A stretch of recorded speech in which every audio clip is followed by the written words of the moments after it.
skip the repeat.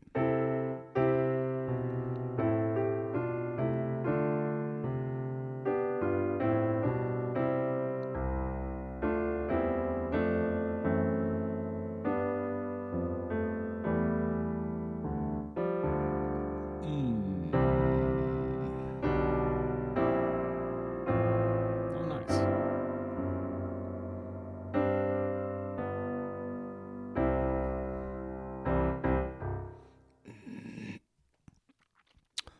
Yeah, I always have trouble with really low treble and really high bass. Actually, super high treble um, gives me trouble too, and super low bass. Things that are in the extremes of the register, but particularly with treble, whenever I have this little G chord here, that's kind of weirdly voiced. It also throws me off because it's sort of a G chord, but you're walking down on the bass line. This is the bottom of the last system, first measure. But you've got the C chord, and then you walk down to this B, D, C, or D, G, D. I mean, yes, technically it's a G. It's more of a G over B, but it's kind of a walking figure. And, my brain sees the chord symbol, and it's kind of weird. But also, it's just, I don't quickly read these big octaves that are below the staff. I mean, the intervals, a lot of people do better. They're thinking purely in intervals. And that would help me here, but that also has its own shortcomings. All right, let's read it again.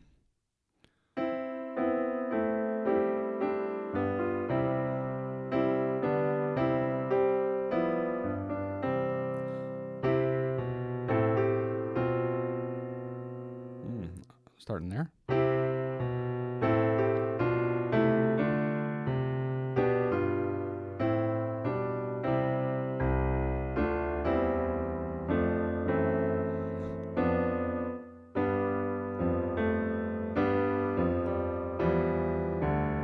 Muddy. I actually like this figure in the arrangement. If I could play it right.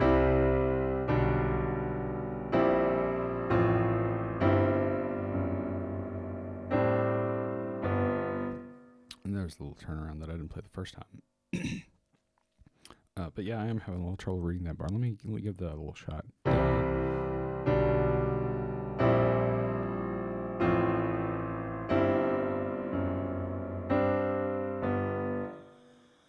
Okay, one more read.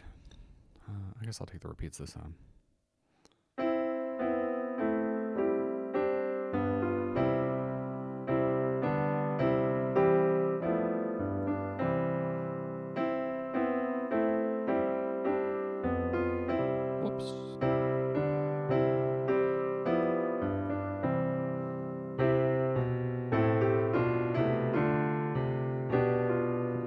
Can't get that, can I?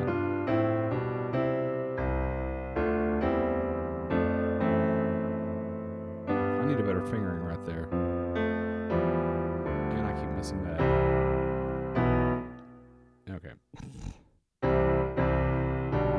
Yeah.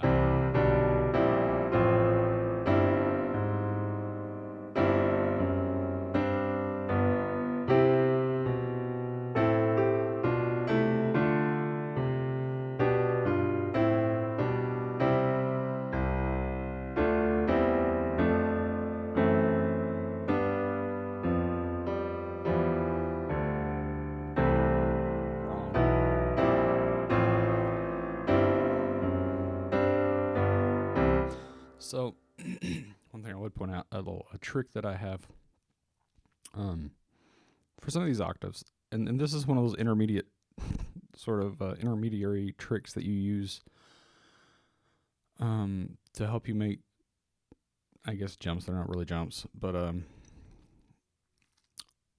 guess my point is this is a thing you wouldn't have to rely on if you were better, but I'm not, so this is the thing. So looking at the first bar in the left hand, we have this little walk down.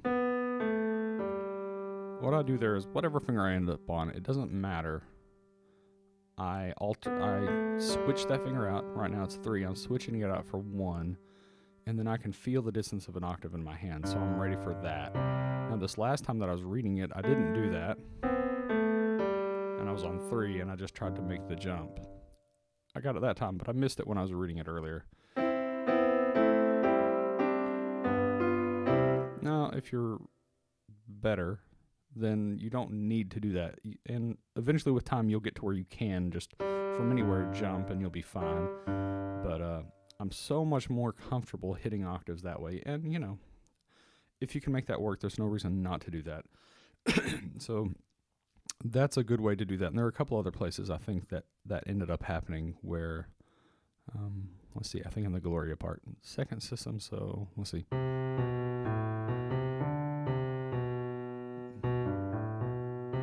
Whatever I had there, I just switched it out to the 1 so I can jump down to the 5.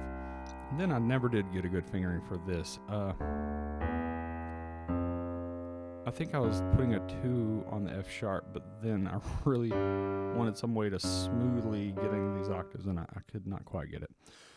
But I'm not working on this to learn, so let's move on.